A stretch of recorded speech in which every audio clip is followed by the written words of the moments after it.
Hi, my name is Jerome Gordon. I am an Associate Director of the Education Opportunity Fund here at Montclair State University. A little bit about myself. I'm from Trenton, New Jersey. It's an urban area in the capital of New Jersey. Um, I am a PhD student in the Family Science Human Development Program. I'm a second year PhD student. Trying to think off the fly. I have experience in a lot of different offices in higher ed, such as residence life. I spent a few years in residence life, undergrad and professionally.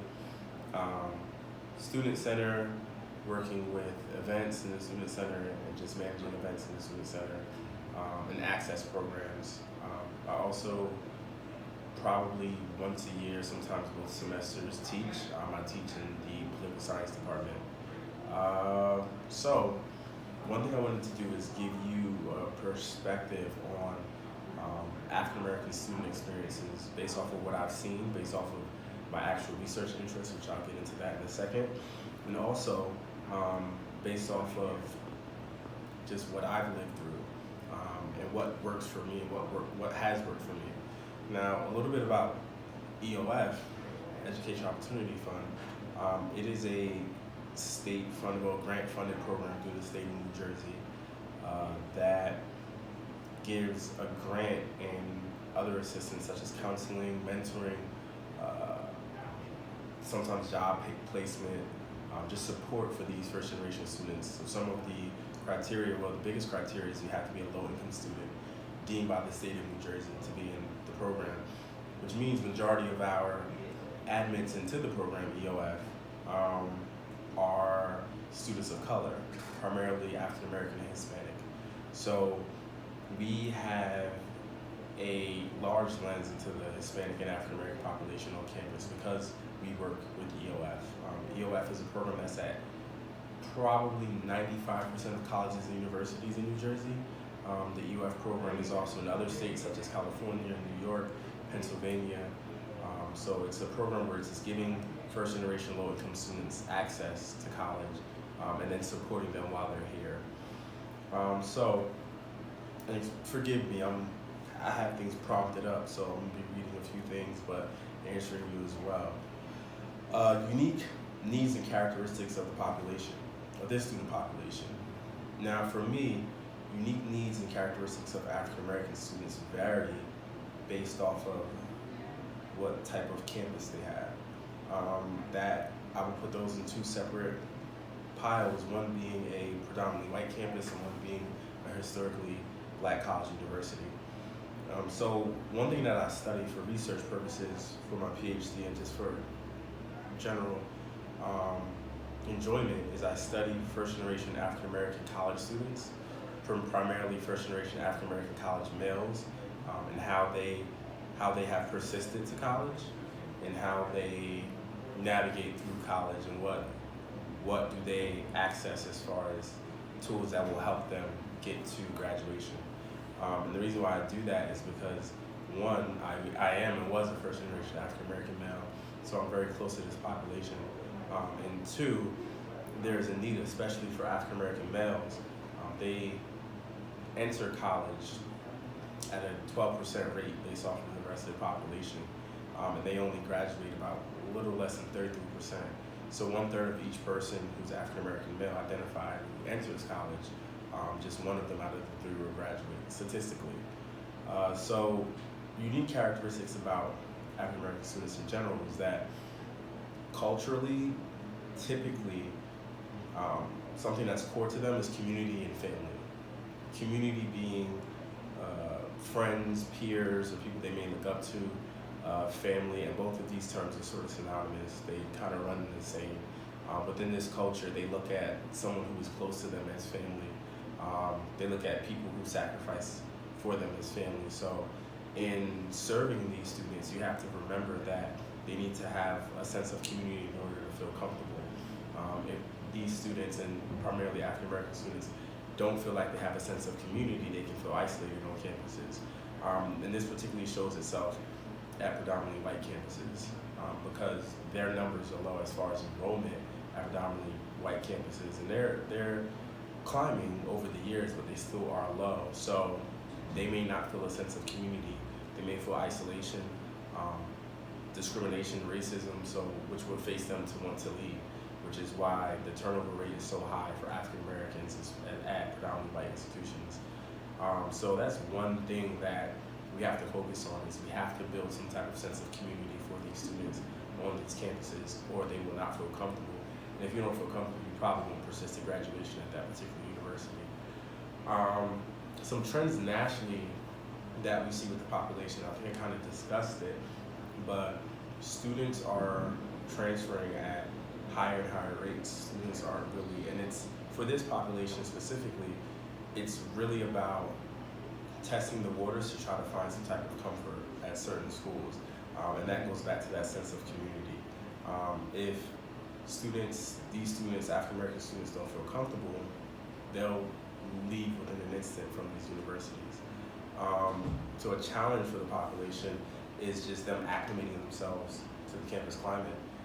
Now, for me, I study first generation college students, but some African American students who aren't first generation may have some family members or their parents telling them about college or telling them about the different things that they want to expect in college. But a large amount of African American students are first generation, so this is the first time that anyone they've known have been exposed to the college culture. So that challenge of becoming acclimated to college and living on campus with others that may not come from the same background as them, and being the only one in their class as far as their race is concerned or their culture is concerned, and maybe coming from neighborhoods where they had African Americans in all of their classes or in their neighborhoods, and now coming to a campus where they're far and few as far as connecting with African Americans. That can pose itself as a challenge because sometimes if they're not in positions where they can see people like them who are achieving or want to achieve similar things like them, they may not believe that they can do it on their own. So just acclimating themselves to a college campus is one of the biggest challenges that they face. Also, if these African American students and are coming from any type of low income area, unfortunately the educational system isn't as robust as it is in a lot of other neighborhoods, so they may take longer to really grasp academia on a college level. But that comes with a sense of pride of not wanting to ask for help. A lot of them, one thing that I find out through my office, some students graduate their high schools with really high GPAs, so they've never asked for help, so they're discouraged to go to tutoring. So supporting them in that manner, as far as like getting extra help so you can be successful in college, that becomes a challenge as well. And also, I think as far as a challenge, some of them also battle with their identity, trying to differentiate whether they are leaving their identity behind by going to college and by opening their mind to different things and by trying different things and by immersing themselves into a college lifestyle, which now is more and more diverse. So you're going to have more diverse experiences. And how much of that is taken away from their culture? How much of that is taken away from who they are or who their parents raised them to be? I think that's a huge challenge as well. Then going back home and having this conflict of, do I fit in more back home with people I grew up with, or do I fit in more with people at college who have different and diverse experience than myself? So I think that's a struggle for a lot of students who are African American students. And again, this is what I study, particularly African American first-gen students, because when you gain a different perspective of things and than the things you were taught your whole life, you start to question, all right, how does this fit into my paradigm? How does this fit into who I am as a person? Or does this still fit into who I am as a person? Some of the students that are African American, when they come in, they have certain habits and things that they do culturally that they, maybe by sophomore, junior year, they stop doing. And then they will talk about how, sometimes their family will make fun of them or say, like, you don't do these things anymore. And why is that? And for them, they think it is growth, but how much of it is them losing their cultural identity based off of their family and their communities. Words of wisdom for working with the student population, I would say have patience. And also, because I study their ecological systems, and ecological systems are, ecological systems theory created by Yuri Bronfenbrenner. It's a theory that focuses on the different systems that influences an adolescent. So the micro, the macro, meso, exo, and one more, which is time, and my professor would kill me if I don't remember it, the chronal system. So the words of wisdom is trying to understand not necessarily their ecological systems, but their environments that influence them to come to college. Because if you can tap into that, well, this is what I'm theorizing, if you can tap into that, what influenced you to get to college, and for a lot of these students, it's family, it's the community, and you can duplicate that on a college campus, that sense of family, community, or that sense of comfort. You can really support these students. Giving these students some type of safe haven and space on the college campus where they're far and few will ultimately be probably your biggest asset in supporting this student population. And again, I'm mainly speaking from a PWI standpoint, not necessarily a historically black college university standpoint. And the reason why I'm not speaking from a historically black college university standpoint is because I don't work at a historically black college university, and I never attended one, so I don't want to misrepresent any information based off of their experience. Student development theories that resonate when working with this population.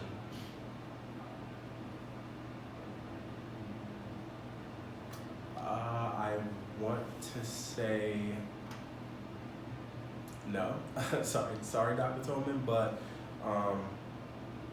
based off of what I've shared, I'm sure there are, and I'm saying no just because my formal training, I have a bachelor's in English and political science, and I have a master's in public administration, and get my PhD in human development. So I'm not too well versed with student development theories. However, I'm pretty sure just based off the information that I've shared with you, there's a lot of theories that you can kind of use to help those students become comfortable in your colleges.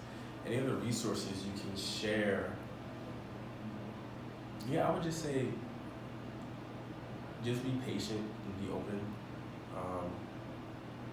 The student population, for the most part, from what I've seen from my experience and from what I study, come to college campuses already feeling like they don't have a voice, or they don't have a place, or they don't fit. So a lot of them already have one foot out the door. And some of them are just waiting for someone to create a sense of belonging for them there.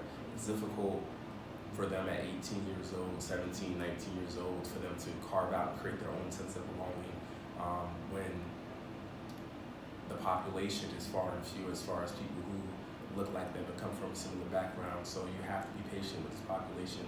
And also, again, back to building the community, you have to be supportive of this population for the same reasons.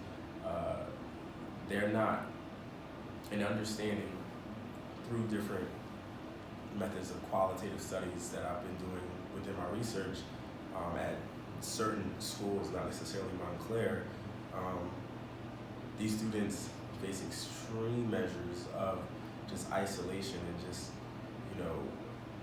discrimination just based off of the student body, not even based off of faculty and staff, although I'm sure the research supports that it is there as well, but just the student body in itself. So they're already walking around campus with their peers as far as class, freshmen, sophomores, junior, seniors, ages 18 to 24 particularly, but because they don't physically look like them, or they don't have the same experiences, they're already alienated.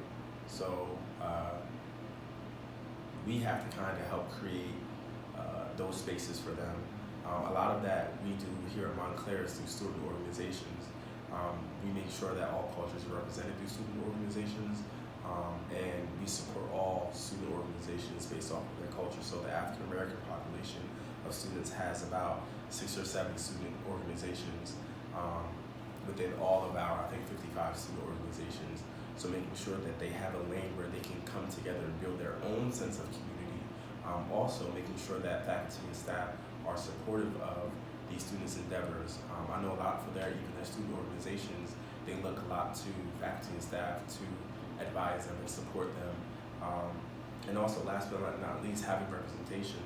I know for myself and my boss, Dr. Daniel Jean, and even some of the people who work across campus, seeing African American professionals at a predominantly white institution was and is important for them, because they can see professionals who have gone through what they went through, and they can lean on us for experience. They can lean on us for advice about navigating campus and navigating campus life and decision making.